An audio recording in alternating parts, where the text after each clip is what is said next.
Good morning, Panthers, and welcome back to another episode of PTV Sports. I'm Cody Davis, alongside my favorite little elf, Evan Sussman. We would like to wish a happy Hanukkah to all of those who celebrate. We know that we're in the final stretch before winter break. Trust us, we feel it too. But for some good news, we only have 2 weeks of school left. Now, let's get right into today's updates. This week, our boys soccer team took on San Marcos and Pacifica. They beat both schools 2-1, advancing with a 4-1 record. They'll be playing away at Santa Paula tonight, so go out and support. The girls' soccer season is just beginning, and they're off to a great start with a 2-1 record and will be playing next Wednesday against Oak Park. Girls' water polo has had a very competitive season thus far, having great wins and some very close matches. They'll be playing at home against Moore Park, looking to advance their 2-4 record. Girls' basketball has been on a roll. They are now 5-1 and destroyed their past few opponents. They beat Nordhoff 65-21 and Moore Park 60-26, and will be playing this weekend against Bishop Diego on Saturday. And finally, boys basketball beat Moore Park on Tuesday, making them now 5-2. They'll be playing away tonight at 7 p.m. against Nordhoff. Best of luck to boys and girls basketball this weekend. Last Friday, our JV boys soccer hosted their first home game against Simi Valley, which was full of teamwork and competitiveness. The game began with a goal from Jaden Chamberlain, which put the Panthers up 1-0. Later in the second half, we saw another 2 shots that hit the back of the net, but this time from Jake Sabatini and Ashton Geller. Our offense and defense were phenomenal in the game, not only allowing goals from the opponent, as well as scoring 3 of our own. Another player who stepped up in the game was Perry Bain, who received MVP due to his spot on throw-ins and dominating defense, while also playing 4 different positions. The game concluded with a final score of 3-0, securing NP's first home win of the year. Make sure to come out and support the team as they enter a season full of success and hard work. After our football season concluded, many of our players were recognized for their success. Congratulations to the following players for being named Canyon League Offensive and Defensive First Team Player of the Year, respectively. Noah MacArthur, Joel Gonzalez, TJ Ford, Blake Bryce, Talon Gold, Balin Betancourt, and Jaden Griffin.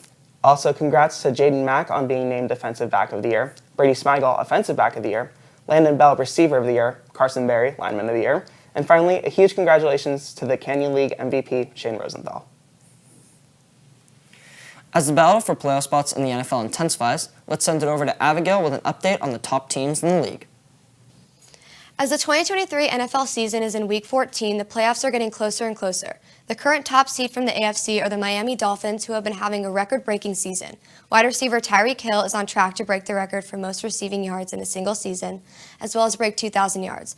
The Dolphins are arguably the fastest overall team in the league, as 5 different players have reached 20 miles per hour as ball carriers this season. Those being Tyreek Hill, Devontae Chan, Raheem Mostert, Jalen Waddle, and Braxton Berrios. In the NFC, the current top seed are the Philadelphia Eagles with a 10-2 record, which is the best record in the entire NFL. Just like the Dolphins, the Eagles have a strong quarterback and wide receivers who are almost impossible to guard. That being said, they had a very bad loss against the San Francisco 49ers last week, with the score being 42-19. These standings will continue to change as there are many teams who are able to take the top seed. That's all for now. Back to the desk. Thanks, Abigail.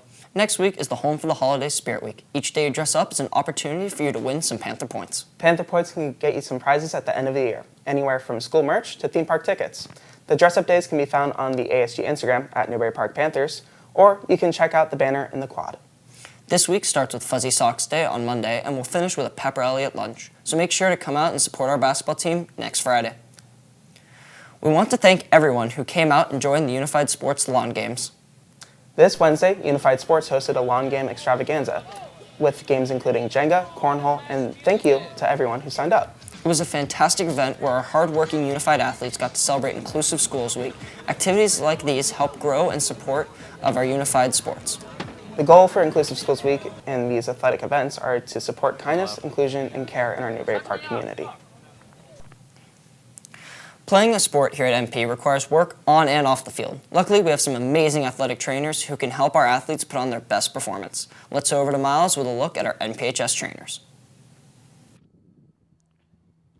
Hey Panthers, a lot goes into the health of our Newbury Park athletes, yet no one seems to acknowledge the work that is required. Let's take a look at our trainers and their impact on our players. The impact that a trainer has just on athletes in general is just helping them prepare for practice games. If they're injured, we can rehab it, or determining if they're able to practice, whether it's like a concussion or more severe injury. For games and practices, we prepare water and ice to keep them hydrated, and we tape mainly wrists and ankles to prevent injuries. Hydration's a big one. We're there for hydration. Again, if there's any injuries that we can tape up or rehab leading up to a game to get them ready to play, doing that and just making the athletes as comfortable to practice or play as they're able to. For games, we get here around the same time they do again, and we prep water and ice, and then we tape whoever needs it. I always look for critical status and if their life is in danger first. If the scene is safe to go on, once I clear any severe traumatic injury, just go down the body, assess what's injured, go from there, their pain level, and then see if they're at a point where we can get them off the field or if other services need to be called. Our trainers provide so much to our players, but what does it take to be one? I think it takes a lot of commitment. Staying after school, even while we have homework and stuff, is definitely frustrating sometimes. Caring about each athlete, I think, is important. More than just, there's not just bodies on a field. I care about each athlete, and I think that's really important as a trainer. As long as you can do that and you care about the people you're treating, I think you'll be fine. Reporting for PTV, I'm Miles Young, alongside photojournalist Brody Wright. Well, Panthers, that is all the time we have for today. Have a great weekend, Panthers, and we'll see you next week for our last episode of PTV Sports for the first semester.